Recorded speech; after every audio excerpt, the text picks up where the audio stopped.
If you have grease and grime on the inside glass of your oven door, let me show you the best way to clean that up. Now, the first thing I like to do is pull out the bottom drawer on the oven there. Now, every oven's a little bit different, but many times they just pull out and lift up. Now, to get access to the inside of the glass, there's a few different ways that you can do this. And don't worry, I'm gonna walk you through all of them in today's video. But the first one is using a metal hanger and a microfiber towel. Now, what I like to do is take the metal hanger and untwist it, then bend it into a nice U shape, then grab my microfiber towel, get it nice and damp in the sink, wring it out so it's not dripping wet, and then wrap it over the hanger. Most oven doors have vents along the bottom here, so that's where our DIY cleaning tool comes in super handy. And again, we need that flexibility. So we're gonna very carefully work that up through the vent hole there and kind of bend the hanger as needed to access those areas that have the grease spilled up there. And we're gonna try to wipe those away from the surface. What's really nice about this method is you don't need any specialty tools or really to take anything apart to do it.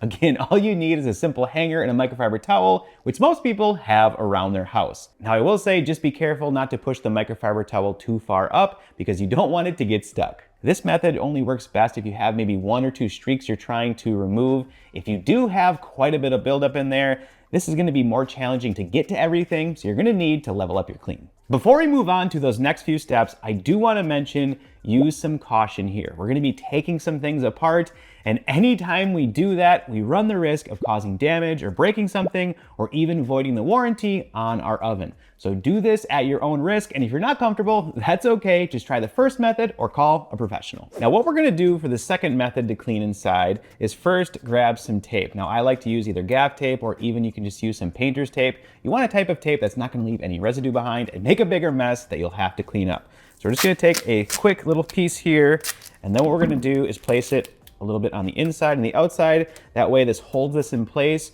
for the next step. Now, if you look at the inside of your door here, you'll notice a few screws on the corner. Now, this might be Phillips head or a few other different types of bits. Grab the right bit, and what we wanna do is remove these screws.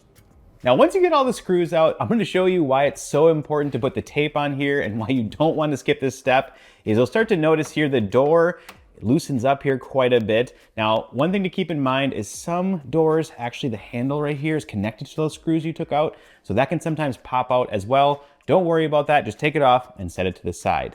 Now, what we're gonna do is very carefully hold onto the door and remove this tape, but before we do that, I do like to grab just a quick box or a bin and set it underneath like so. And then we're just gonna grab the tape here, pull this off, like that. And then as you can see here, the 2 doors will separate, and now we have access to the glass. Now, before we start cleaning anything, there's something very important to keep in mind if you use this method, and that is this door here, the backside has springs on the bottom and it wants to auto close. Unfortunately though, we can't let this close completely while the front lays flat because there's tabs along the bottom that can bend and break, and we don't want that or any damage to be caused. And plus, if they do bend and get out of place, it can be really hard to put back together. So what you need to do is always hold this door once you remove it from the front at about a 30 to 45 degree angle. The cleaner I like to use for this is Dawn Power Wash. I just feel like it does a really good job breaking down the grease and grime. Plus, I love that I can just spray it on. It's super easy to apply, and then I can get cleaning. Now, if you don't have this in the house, that's okay. You can also just use some basic dish soap. That will work great. The goal here is, again, to have that degreasing quality to cut through any buildup and grime. Now, once you put your cleaner down, then come through if it's really bad and give it a quick scrub. But then the most important thing is we want to make sure to completely rinse the surface. So for this, I like to grab a damp microfiber towel and wipe everything down. Once you've rinsed the surface and there's no soap left behind, really the secret sauce and final step is to always come through with a dry, clean microfiber cloth and give everything a good dry and buff. Now, the reason this is so important is because if we don't do this and leave streaks behind, unfortunately, once we put everything back together and look through the glass, you're probably gonna still see some watermarks and things. So this really gives it that final touch to make sure everything looks pristine. Once you're done, put the screws back in place to put the door back together. Now, as I mentioned, the challenge with that method is you have to keep the door in place because you don't want to cause any damage. So if yours is really bad, it can be hard to kind of scrub all the nooks and crannies. So the last method you can try is actually remove the door. Now, if you come and look here, a lot of doors will have latches down on the bottom here. Now these you just pull up like so. Sometimes they have locks, sometimes they don't. But if you pull these latches up like this, then you take your door And what you're gonna do is just pull it up to about a 45-degree angle like so, and the door will actually completely lift out of place. And that way you can remove it and easily access the glass. Sometimes your floors can be dirtier than they look, especially in those high traffic areas around your home. And let's be real, it can be a big job keeping them clean. That's why I'm excited to partner with today's video sponsor, Roborock. Now the Roborock F25 GT wet and dry vacuum cleaner delivers powerful cleaning performance while making everyday floor cleaning way easier. It features strong suction power, edge-to-edge cleaning, and a tangle-free roller that helps pick up wet and dry messes all in one pass. I also love that it can lay completely flat, making it super easy to clean under furniture and other hard-to-reach areas. Now, if you really want to level up your clean, check out the Roborock F25 Ultra. Now, it has many of the same great features as the F25 GT, but this one utilizes steam and hot water to help tackle those stubborn dirt and grime messes, making it perfect for high traffic areas like your entryway or kitchen, or even those messes that your pets leave behind. And the best part is that both of these machines are going to be on sale for this year's Prime Day. So if you've been looking to upgrade your floor cleaning routine, definitely check these out. I have everything linked down below. And thanks so much again to Roborock for sponsoring today's video.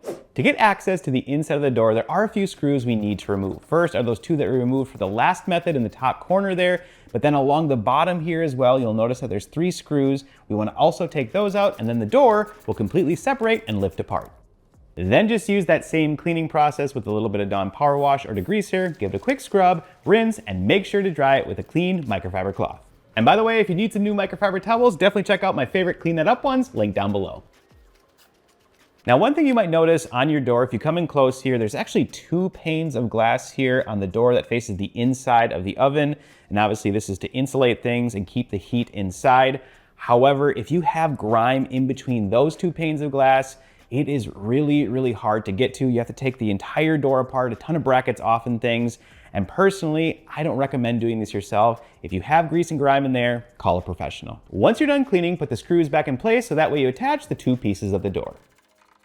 When it comes to putting the door back on the oven, I will say if you've never done this before, it's much harder to put back on than it is to take off. So I highly recommend that you have a cleaning partner to help you with this step of the job.